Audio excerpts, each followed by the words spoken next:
ఆఖరిగా దాని యొక్క రిజల్ట్ మరి ఆఖరిగా అది కనపడతా ఉంటుంది. కీర్తన గ్రంథంలో ఏమంటాడంటే దేవుడు సర్వాంతర్యామి అని చెప్పడానికి, దేవుడు చూస్తున్న దేవుడు అని చెప్పడానికి కీర్తన 14:2 చూస్తుంటే దేవుడు ఏం చేస్తున్నాడంటే ఆయన లోకమంతా కూడా ఆయన కన్ను చూస్తున్నట్టండి, భూ సంచారం చేస్తుందంట. ఎందుకు చూస్తుందంటే వివేకము కలిగి దేవుని వెలుగువారు కారేమో అని యెహోవా ఆకాశము నుండి చూచి నరులను పరిశీలిస్తున్నాడంటండి. ఆయన పరిశీలిస్తున్నప్పుడు నీ హృదయ పరిస్థితి ఎలాగున్నదో ఒకసారి మనము గమనించుకోవాలండి, గ్రహించుకోవాలి. ఏమంటే వివేకము కలిగి, అంటే మన ఆదివారం మన దేవుని ఆరాధనకు వచ్చిన మనము దేవుని యొక్క జ్ఞానం, దేవుని చూచే మరి మన శ్రద్ధ, ఆ విధమైన శ్రద్ధ మనలో ఉందో లేదో అనేసి దేవుడు పరిశీలించి చూస్తున్నాడంటండి.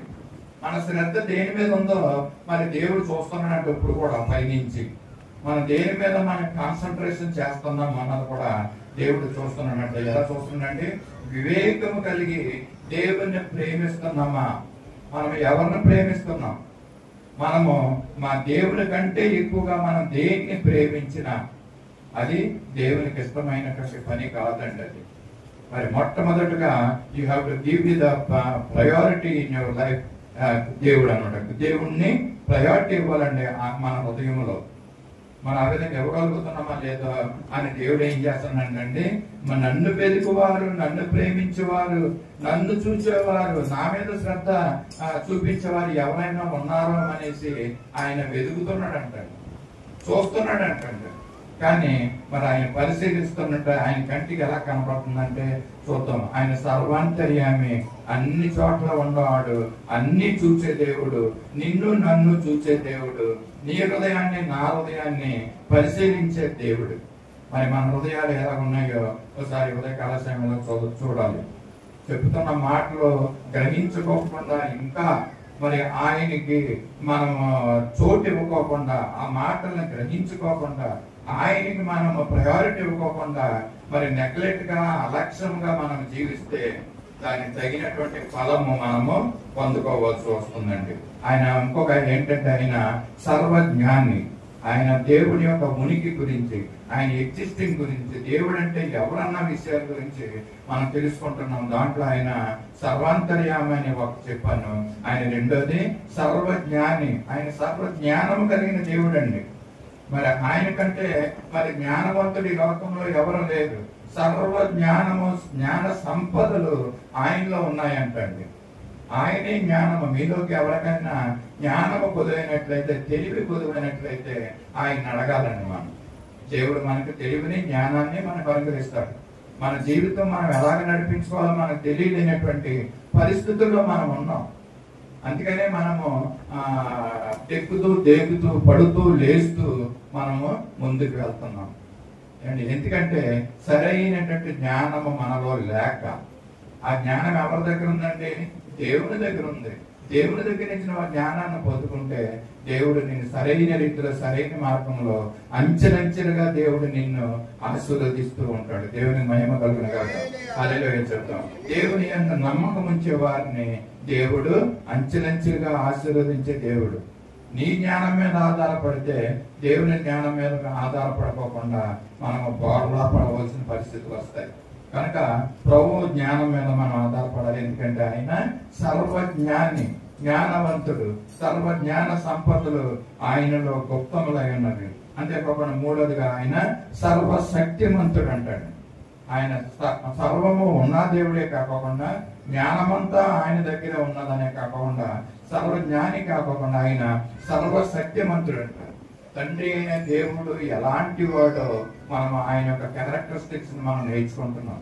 ఆయన గుణాలు లేక ఆయన యొక్క శక్తి ఎంత ఉందో అన్నది మనం తెలుసుకుంటున్నాము. అటువంటి గొప్ప దేవుణ్ణి మనం కలిగి ఉన్నామండి. ఆయన మీద మనం ఆధారపడి ఉండాలి. సర్వశక్తిమంతుడైనటువంటి దేవుడు. సాతానుడు శక్తిమంతుడు, మీకు తెలుసో తెలియదు అండి. సాతానుడు high power, but the God is having a mighty power. సర్వశక్తిమంతుడు అండి ఆయన. సాతానుడు శక్తిమంతుడు కనుకనే మనల్ని ఏం చేస్తానంటే ఆయన శక్తితో మనల్ని ఏం చేస్తున్నాడంటే దేవుని దగ్గర సంపూర్ణంగా ఆరాధించుకోకుండా చేస్తున్నాడు. సంపూర్ణంగా మన హృదయాల్ని ఆయనకు డెడికేట్ చేసుకోకుండా చేస్తున్నాడండి ఆయన. ఎవరు? సాతాను. ఎందుకంటే ఆయన శక్తిమంతుడండి. నిన్ను లొంగ తీసుకోగలడు, చెప్పాను ఇంతకుముందు కదండి. ఆయన కబంధ హస్తాల్లోకి మనము వెళ్ళిపోగలము, కొన్ని విషయాల్లో వెళ్ళిపోతున్నాము కూడా. కానీ ఉదయకాల సమయంలో దేవుడు చెప్తున్నాడు, సాతానుడు శక్తిమంతుడైతే ఎవరైతే దేవుడు సర్వశక్తిమంతుడని తెలుసుకుంటారో మరి సాతాను బంధకాల్లో నుంచి బయటకు వచ్చి దేవుణ్ణి ఆశ్రయిస్తాడు. వారు దేవుణ్ణి ఆశ్రయిస్తారు. దేవుని శక్తిని కలిగి ఉంటే నువ్వు సాతాన్ని జయించగలవండి. నువ్వు ఒక దేవుని శక్తిని నువ్వు రుచి చూడకోకుండా ఆయన శక్తిని నువ్వు ఆశ్రయించుకోకుండా ఉంటే మరి సాతాను చెప్పినట్టుగానే నువ్వు వెళ్ళిపోతా ఉంటావు. అది నిన్ను నిద్ర పెడతా, బుజ్జో పెడతా ఉంటది అన్నమాట. నిద్ర నిన్ను ఆవరిస్తా ఉంటావు. మధ్యాహ్న కాల సమయంలో దేవుడు చెప్తున్నాడు, మరి సర్వశక్తిమంతుడైన నన్ను మీరు ఆరాధించండి. ఎర్ర సముద్రాన్ని 2 పాయలుగా మరి విడదీయగలిగినటువంటి సర్వశక్తిమంతుడు.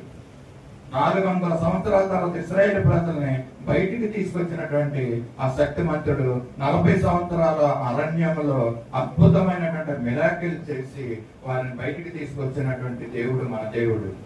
అవి మన పిల్లలు కూడా వాటిని మనము జ్ఞాపకం చేసుకోవాలి. ఆయన ఎంత సర్వశక్తిమంతుడు అంటే. మూడోదిగా చాలా క్లుప్తంగా వెళ్ళిపోతాం. ఒక్కో దాని గురించి వివరించాలంటే చాలా సమయం అవుతుంది. ఈ రోజు సమయం కూడా ఎక్కువైంది కనుక మూడోది ఆయన పరిశుద్ధత కలిగినటువంటి దేవుడు అండి. Is a Holi God.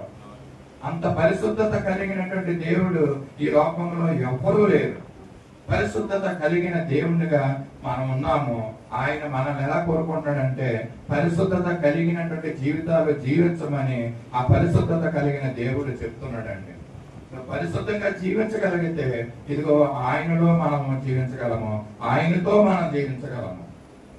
మనం ఈ లోక యాత్ర ముగించిన తర్వాత పరలోక రాజ్యంలో ప్రభుతో మనం ఉండాలంటే ఈ లోకంలో జీవించినప్పుడు ఏ విధమైనటువంటి మలినము మనల్ని అంటుకోకూడదండి. పరిశుద్ధంగా మనం జీవించాలి. అంతేకాక ఆఖరుగా ఏం చెప్తుంటే ఆయన సర్వకాలాలలో ఉన్నవాడు అంటండి. ఆయన అన్ని కాలాలలో ఉన్నవాడు. Is not a seasonal God. ఒక సీజన్కి పరిమితమైనటువంటి దేవుడు కాదండి ఆయన. ఒక కాలానికి పరిమితమైనటువంటి దేవుడు ఆయన కాదు. ఆయన అన్ని కాలాలలో సర్వకాలాలలో ఉన్నటువంటి దేవుడు. మరి లోకంలో కొంతమంది దేవుళ్ళని చెప్పుకునేవారు, దేవతలు అనేవారు చెప్పుకునేవారు మరి కొన్ని నెలలు మరి పూజలు చేస్తూ ఉంటారండి. అంటే 7 వారాల పూజ అంట. ఏదో అది 7 వారాల పూజ తర్వాత మరి ఆ పూజలు ఉండదు, భక్తి ఉండదు. తర్వాత మన దేవుడు అలాంటి దేవుడు కాదండి. సర్వకాలాలలో ఉన్న దేవుడు, నిన్న నేడు నిరంతరము ఏకరీతిగా ఉంటున్న దేవుడు. ఆయన ఆది నుండి ఆఖరి వరకు అంతం వరకు ఉంటున్నటువంటి దేవుడు. ఆయన అల్ఫా ఒమేగా అయినటువంటి ఆ దేవుడు. మరి సర్వకాలంలో ఉంటున్న దేవుణ్ణి మనం ఆరాధిస్తున్నాం. ఎంతమంది మరి స్వచ్ఛమైనటువంటి హృదయాలతో దేవుణ్ణి ఆరాధిస్తున్నారు. అటువంటి గొప్ప దేవుడు, సర్వకాలాలలో ఉంటున్నటువంటి దేవుడు. చెప్పాను కదండి, సీజనల్. అక్టోబర్లో మొదలవుతుంది మన సీజన్ దేవుణ్ణి కొలవడం అండి. కొంతమంది ఉన్నారు అక్టోబర్ నెల అంతా మరి దేవుణ్ణి ఆ దేవతలను ఆరాధిస్తారు. తర్వాత నవంబర్ నెల, డిసెంబర్ నెల కొంతమంది దేవతలను ఆరాధిస్తూ ఉంటారు, దేవుడిని ఆరాధిస్తారు. మిగతా నెలలన్నీ ఆ దేవుడు మళ్ళీ కనపడతాడు. మన దేవుడు అటువంటి దేవుడు కాదు. నువ్వు ఏ సమయంలో నువ్వు ఎలుగెత్తి మొర పెడతావో ఆ మొరను ఆలకించడానికి ఆయన చెవులు మరి మన వైపే ఉంటాయంట. విననేరకై ఉండినట్లు నా చెవులు మందం కాలేదంటాడు. రక్షింపనేరకై ఉండినట్లు నా హస్తాలు కురుచు కాలేదంటాడు ఆయన హస్తాలు. నువ్వు నిజంగా దేవుణ్ణి నువ్వు ప్రార్థన చేస్తే హృదయాలతో దేవునికి ఇష్టమైన రీతిలో నువ్వు ప్రార్థన చేస్తే దేవుడు రక్షించడానికి సమర్థుడు. ఎందుకంటే ఆయన సర్వకాలాలలో ఉన్నాడండి. మన ప్రార్థన వినటానికి ఆయన సిద్ధముగా ఉన్నాడు. అన్ని కాలాలలో, అన్ని సమయాల్లో మరి ప్రార్థన చేయడమే ప్రార్థనకి జవాబు అనుగ్రహించే దేవుడు. అన్ని కాలంపులలో ఉన్న దేవుడు. ఇందా పాడుకున్నాం కదండి, అన్ని కాలంబులా నున్న యెహోవానే నన్న తరంబాయు కన్నా తండ్రి. ఇది ఒక రాగం అండి, నాకు పడింది అదే వేరే రాగం. ఇది అన్ని కాలంలో ఉన్నాయి యెహోవా నిన్నెన్న తరంబ కన్న తండ్రి అని మరి దేవుణ్ణి ప్రార్థిస్తున్నాడు. అన్ని కాలాల్లో ఉంటున్నటువంటి మన దేవుడు. మన భారతదేశ భౌగోళిక పరిస్థితులను బట్టి మన కాలాలు ఎన్ని కాలాలండి? చదువుకున్న పిల్లలు చెప్పాలి. ఎన్ని కాలాలు మనకి? కాలాలు ఓకే, గట్టిగా చెప్పాలమ్మా, ఎక్కడ వినపడాలి మాట. 3 కాలాలు కదండి. అవి ఏ కాలాలు? ఎండాకాలం, వర్షాకాలం, శీతాకాలం. 3 కాలాలు ఉన్నాయి. మరి 3 కాలాల్లో కూడా దేవుడు మనతో ఉంటున్నాడు. మరి అయితే దేవుడు మరి ఇంకొక 3 కాలాలు, ఆయన ఏం 3 కాలాలు చెప్తున్నాడంటే పురాతన కాలము, అనాది కాలము, ఆది కాలంలో ఉంటున్నటువంటి దేవుడు. ప్రాచీన కాలంలో ఉన్నాడంట దేవుడు, పురాతన కాలంలో దేవుడు ఉన్నాడంట, అనాది కాలంలో ఉన్నాడు, ఆది కాలంలో ఉన్నాడు, ఈ యొక్క భవిష్యత్తు కాలంలో కూడా దేవుడు ఉన్నాడు. ఆయన జీవిస్తున్నాడు. ఆయన సజీవుడైనటువంటి ఆ దేవుడు. మరి పురాతన కాలం గురించి ఒక మాట చదువు. మేక 5:2 ఏమంటాడంటే పురాతన కాలం నుండి శాశ్వత కాలం వరకు ప్రత్యక్షత అవుతూ ఉంటున్నాడంటండి. దేవుని ప్రత్యక్షత పురాతన కాలంలో కూడా ఉన్నాడంట అండి. శాశ్వత కాలం వరకు, ఇప్పటి వరకు కూడా ఆయన ప్రత్యక్షత ఉన్నాడంట. ఆయన ఏ విధంగా ఉన్నాడంటే తిమోతి గ్రంథం 6:16 ఇందా చెప్పాను కదా, సమీపింపరాని తేజస్సులో ఆయన నివసించు అమరత్వం గలవాడై ఉండి ఆయన ఒక్కడే నివసిస్తున్నాడంట. అక్కడ పురాతన కాలంలో ఆయన సమీపింపరాని తేజస్సులో ఆయన ఉంటున్నాడంటే పురాతన కాలం గురించి చాలా క్లుప్తంగానే నేను చెప్పి ఈ ప్రసంగాన్ని ముగిస్తాను. పురాతన కాలం గురించి కీర్తనలో 93:2 ఏమంటున్నాడంటే పురాతన కాలము నుండి నీ సింహాసనము స్థిరమైన. మీరు ఎప్పుడైనా నోట్ చేసుకోండి, చదవండి కావాలంటే. ఆయన సింహాసనం మీద ఉన్నాడంటే పురాతన కాలం నుంచి. సింహాసనం మీద ఎవరు ఉంటారండి? రాజులు ఉంటారు అనమాట. ఆయన పురాతన కాలం నుంచి మరి రాజుగా ఉంటున్నటువంటి ఆ దేవుడు. ఆ సింహాసనం ఉందంట పురాతన కాలంలో నుంచి. సమీపింపరాని తేజస్సులో ఆయన ఏ విధంగా ఉన్నాడంటే మరి సింహాసనం మీద ఉన్నాడంట పురాతన కాలంలో. పురాతన కాలంలో దేవుని ఉనికి ఎలా ఉందో మనం చూస్తున్నాం. గాడ్స్ ఎగ్జిస్టెన్స్ ఏ విధంగా ఉందో మనము ప్రారంభమైనటువంటి విషయాలు మాత్రమే తెలియజేసుకుంటున్నాం. యెషయా గ్రంథము మరి అక్క సింహాసనం మీద ఉన్నప్పుడే మరి సాతానుడు ఆ సింహాసనం గురించి ఆశపడ్డాడంటే లూసిఫర్. ఆ సింహాసనం చూసి లూసిఫర్ క్రియేషన్ అయిన తర్వాత అది యెషయా గ్రంథం 14:12-14 ఈ విధంగా ఉంటుంది. తేజో నక్షత్రమా వేకువ చొక్క నీ వెట్లు ఆకాశం నుండి పడితివి, జనములను పడగొట్టిన నీవు నేల మట్టి వరకు ఎట్లు నరకపడి నేను ఆకాశంలోకి ఎక్కిపోయాను. దేవుని నక్షత్రం పైగా సింహాసనం ఎక్కిందును, ఉత్తర దిక్కునున్న సభాపర్వం మీద కూర్చుందును, మేఘమండలం మీదకి ఎక్కుదును, మహోన్నతును నన్ను సమానునిగా చేసుకుందునని నీవు మనసులో అనుకుంటివి. మరి లూసిఫర్ తండ్రి అయిన దేవుడు ఆ సమీపింపరాని తేజస్సులు ఆ సింహాసనం మీద ఆసీనుడై రాజుగా ఉంటున్నప్పుడు మరి లూసిఫర్ ఆమె ఆయన యొక్క మనసులో ఏమనుకున్నదంటే మరి తేజో నక్షత్రం వేకువ చొక్క, పడగొట్టబడినటువంటి ఆ వేకువ చొక్కాన్ని సభా పర్వతం మీద, ఉత్తర దిక్కునున్న సభా పర్వతం మీద కూర్చుని మేఘమండలం మీద నేను ఎక్కుతానని అది లూసిఫర్ ఆశపడిందండి. మరి ఆశపడిన కనుక దేవుడు ఏం చేశాడంటే దాన్ని మరి ఆకాశం నుండి దాన్ని పడగొట్టినట్లుగా మనల్ని చూస్తూ ఉంటున్నాం. సతాండు తోయబడితివి, పాతాళంలో అది మూలకు తోయబడినట్లుగా మనం చూస్తున్నాం. పురాతన కాలం గురించి తండ్రి అయిన దేవుడు ఏ విధంగా ఆయన ఉంటున్నాడో, నివసిస్తున్నాడో, పురాతన కాలంలో ఏ విధంగా ఉంటున్నాడో మరి క్లుప్తమైన రీతిలో మనం ముందుకు వెళ్తున్నాం.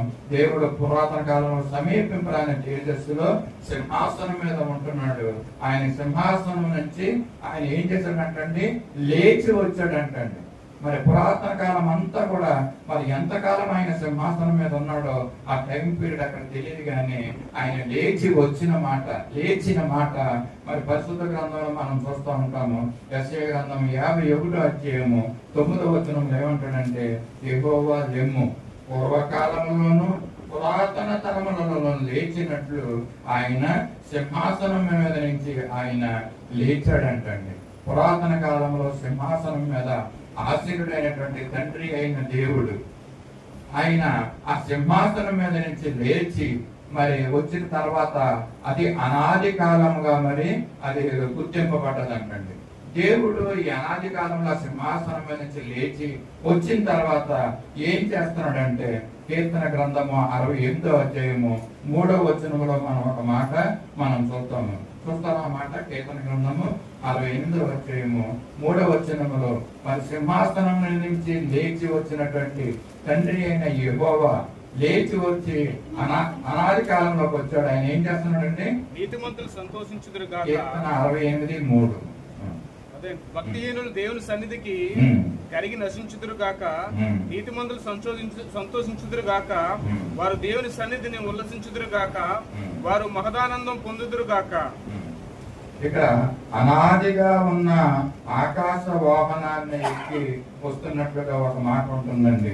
ఆయన ఆది కాలంలో పురాతన కాలంలో ఆయన సింహాసనం మీద ఆసీనుడైనటువంటి తండ్రి అయిన దేవుడు ఆయన లేచి మరి ఆకాశ వాహనాన్ని ఏర్పాటు చేసుకుంటున్నట్టుగా ఇక్కడ ఒక మాట చూస్తున్నాం. ఆ ఏర్పాటు చేసుకున్నటువంటి ఆకాశ వాహనం మీద ఆయన వస్తున్నాడండి. ఆయన ఎలాగ వస్తున్నాడంటే, మరి తండ్రి అయిన దేవుడు నీ నిమిత్తము నా నిమిత్తము విమోచకుడుగా వస్తున్నాడంటండి. ఆయన వచ్చింది ఎలాగ వస్తున్నాడంటే మరి విమోచకుడుగా వస్తున్నాడంట. ఇది అనాది సంకల్పం అంటండి.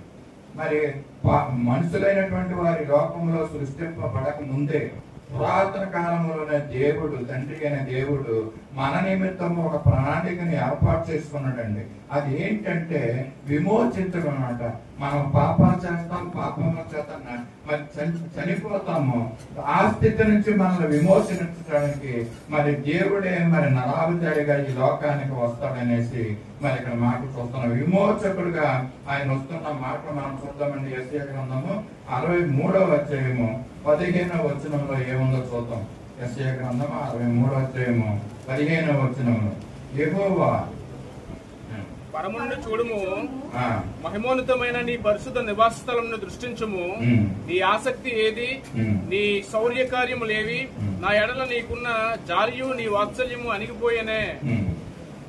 బాబు తండ్రివి నీవే. అబ్రహాము మమ్మల్ని నెరగకపోయినను, ఇశ్రాయేలును మమ్మల్ని అంగీకరించకపోయినను, యెహోవా నీవే మా తండ్రివి. అనాది కాలం నుండి మా విమోచకుడు నీవే. అనాది కాలం నుండి మా విమోచకుడు అబ్రహాము మా తండ్రిగా ఉంటున్నప్పుడు కూడా మాకు విమోచకుడుగా నీవు ఉంటున్నావు అనేసి, విమోచకుడని నీకు పేరు ఉందంటండి.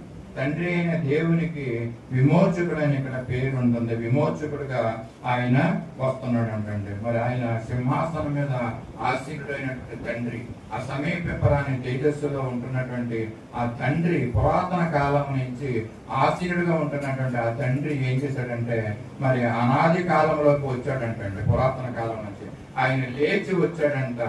ఆకాశ వాహనాన్ని ఆయన ఏర్పాటు చేసుకుని ఒక విమోచకుడుగా ఆయన తండ్రి అయి లోకానికి వచ్చినట్టుగా మనం ఎప్పుడు చూస్తున్నాం. 15వ వచనంలో మరి అనాది కాలంలో మా విమోచకుడు అని నీకు పేరుందని అంటున్నాడు. అంతేకాకుండా తండ్రి అయిన దేవుడు లోకానికి వస్తున్న విషయం ఏంటంటే మరి పురాతన కాలం నుంచి అనాది కాలం నుంచి వచ్చిన తర్వాత ఆయన చేసినటువంటి ఆలోచన రోమపత్రిక 16వ అధ్యాయము 25వ వచనంలో ఏముంటుందంటే, ఆయన అన్ని జనుల నిమిత్తం మన గురించే కాదండి, విశ్వాసులైనటువంటి మన నిమిత్తమే కాకుండా తండ్రి అయిన దేవుడు ఒక ప్రణాళిక ఉండి వాళ్ళ విమోచకుడుగా ఈ లోకానికి వస్తున్నాడంట. చూద్దామా రోమపత్రిక 16వ అధ్యాయము 25వ వచనంలో, సమస్త అన్ని జనులు విశ్వాసమునకు, సమస్తమైన అన్ని జనులు విశ్వాసమునకు విశ్వాసముకు విధేయులగునట్లు అనాది నుండి రహస్యంగా ఉంచబడి ఇప్పుడు ప్రత్యక్షపరచబడిన మర్మము నిత్యదేవుని ఆజ్ఞ ప్రకారము ప్రవక్తల లేఖనముల ద్వారా వారికి తెలియబడి ఉన్నది. ఏంటంటే సమస్త అన్యజనుల విశ్వాసమునకు విధేయులగినట్లు అనాది నుండి రహస్యముగా ఉంచబడినప్పుడు ఇప్పుడు ప్రత్యక్షపడుతున్నటువంటి మర్మం అంటండి. ఏంటి? తండ్రి, కుమార, పరిశుద్ధాత్మలు మరి పురాతన కాలంలోనే, తర్వాత అనాది కాలం వచ్చిన తర్వాత వాళ్ళు రక్షణ గురించి ప్రణాళిక వేసుకున్నారంటండి. మరి ఎవరి గురించి అంటే ఇది మరి యూదుల గురించి కాకపోకుండా అన్య జనుల గురించి కూడా, రక్షణ గురించి కూడా వారు ప్రణాళిక చేసి ఉన్నారంటే ఎంత గొప్ప మరి ప్రేమ తండ్రి అయిన దేవునికి మనం చూస్తున్నాం. అన్య జనులుగానే ఉండిపోకోకుండా వారి రక్షణార్థమే కూడా వారి గురించి కూడా ఈయన విమోచకుడుగా ఈ లోకానికి వచ్చాడు అనేసి ఇక్కడ చూస్తున్నాం. అనాది నుండి రహస్యముగా ఉంచబడ్డదంటండి. అది ఈ యొక్క ప్రణాళిక అనాది కాలంలోనే వాళ్ళు వేసుకున్నారు. అయితే అది నెరవేర్పు జరగలేదండి. అది రహస్యంగా ఉంచబడ్డది. అది సమయం వచ్చిన తర్వాత మాత్రమే ఆ మర్మము బయలుపరచబడ్డది, అది ప్రత్యక్షపరచబడ్డదండి. అది యేసు ప్రభువుగా మన రక్షణ కార్యం చేసినట్టుగా కూడా మనం చూస్తున్నాం. ఇది అనాది కాలంలో జరిగినటువంటి విషయాలు, తండ్రి అయిన దేవుడు చేసినటువంటి విషయాలు ఏంటంటే అన్యజనుల రక్షణార్థం కూడా ఆయన ప్రణాళిక చేశాడండి. వారు కూడా దేవుని నమ్మాలి, వారు కూడా దేవుని విశ్వసించాలి. ఏ ఒక్కరూ నశించుకోట మరి ఆయనకి ఇష్టం లేదు కనుక దేవుడు మనల్ని ఎలా ప్రేమిస్తున్నాడో అన్యజనులను కూడా ఆ విధంగానే ప్రేమిస్తున్నాడండి. దేవుని తెలియని వారిని కూడా ఆ విధంగానే ప్రేమిస్తున్నాడు. మరి వారి రక్షణ గురించి, వారి నిమిత్తం కూడా రక్షణ కార్యం జరిగించి ఇచ్చాడు. ఎవరైతే ఆయన నమ్ముతారో మరి వారు రక్షింపబడతారండి. తీతుకు రాసిన పత్రికలో మరొకసారి చూద్దాం ఆయన ఇచ్చే జీవం గురించి ఏ విధంగా ఉందో. తీతుకు రాసిన మొదటి అధ్యాయము 4వ వచనంలో అనాది కాలంలో దేవుడు ఏం చేస్తున్నాడు, పురాతన కాలంలో దేవుడు ఏ విధంగా ఉన్నాడు. దేవుని దాసుడును యేసుక్రీస్తు అపోస్తలుడైన పౌలు మన అందరి విశ్వాస విషయంలో నా నిజమైన కుమారుడు తీతుకు చూపని చెప్పురైనది ఆ నిత్య జీవమునకు అబద్ధమాడినారని దేవుడు అనాది కాలమందే వాగ్దానం చేశాను గాని ఇప్పుడు మన రక్షకుడైన దేవుని ఆజ్ఞ ప్రకారము నాకు అప్పగింపబడిన సువార్త ప్రకటన వలన తన వాక్యమును యుక్త కాలమందు బయలుపరిచాడు. చూడండి, ఇక్కడ అనాది కాలంలోనే దేవుడు నిత్య జీవమునకు వచ్చిన వాగ్దానం ఇచ్చాడంటండి. అంటే పురాతన కాలంలో దేవుడు తన ప్రణాళికలు వేసుకున్నాడు. ఏ విధంగా మరి ఆయన రావాలి ఈ లోకము గురించి అనేసి. మరి అనాది కాలంలో ఆయన ఏం చేస్తున్నాడంటే ఆయన విమోచకుడుగా వచ్చాడు. సింహాసనం నుంచి లేచి నిత్య విమోచకుడుగా రావడమే కాకుండా ఆయన నిత్య జీవానికి వచ్చి ఆయన ఇచ్చిన వాగ్దానాన్ని నెరవేరుస్తున్నాడంటండి. అది యుక్త కాలం వచ్చినప్పుడు బైబిల్ గ్రంథంలో వాక్యంలో ఈ విధంగా రాయబడినది. అనాది కాలంలో దేవుడు నిత్య జీవమునకు వచ్చిన వాగ్దానమును ఆశించాడు. యుక్త కాలం అందు వాటిని బయలుపరచాడండి. ఇవి మనకు తెలియవలసిన విషయం ఏంటంటే దేవుడు పురాతన కాలంలో దేవుడు ఉన్నాడు. అనాది కాలంలో మరి సింహాసనం మీద ఉన్నటువంటి దేవుడు లేచి వచ్చాడు. రక్షణకు ఇవ్వడానికి, విమోచకుడిగా ఈ లోకానికి రావడానికి, అన్యజనుల విశ్వాసం మరి విధేయులైనట్టుగా దేవుడు చేయడానికి వచ్చాడు. అంతేకాకుండా ఆయన నిత్య జీవం ఇవ్వడానికి కూడా ఆయన దేవుడు వచ్చి ఉన్నాడండి. కాలాలన్నీ దేవుని యొక్క స్వాధీనంలో ఉంటారు. మరి ఈ యొక్క సృష్టి ఎప్పుడు మరి మొదలైందో మన ఎవరికి తెలియదు కానీ ఆయన దేవునికి మాత్రమే, తండ్రి అనే దేవునికి మాత్రమే అది ఆయన స్వాధీనం, అది మర్మంగా అది ఉంచబడి ఉన్నదండి. మరి ప్రాచీన కాలము, పురాతన కాలము, అనాది కాలము, ఆది కాలాలు అన్ని కూడా దేవుని యొక్క స్వాధీనంలో ఉంటున్నాయి. యేసు ప్రభువుని శిష్యులు అడిగినప్పుడు మరి యొక్క రాకడ ఎప్పుడు వస్తుందంటే అది మనకు తెలియదు, అది తండ్రి స్వాధీనంలో ఉన్నాయంటదండి. కాలాలన్నీ కూడా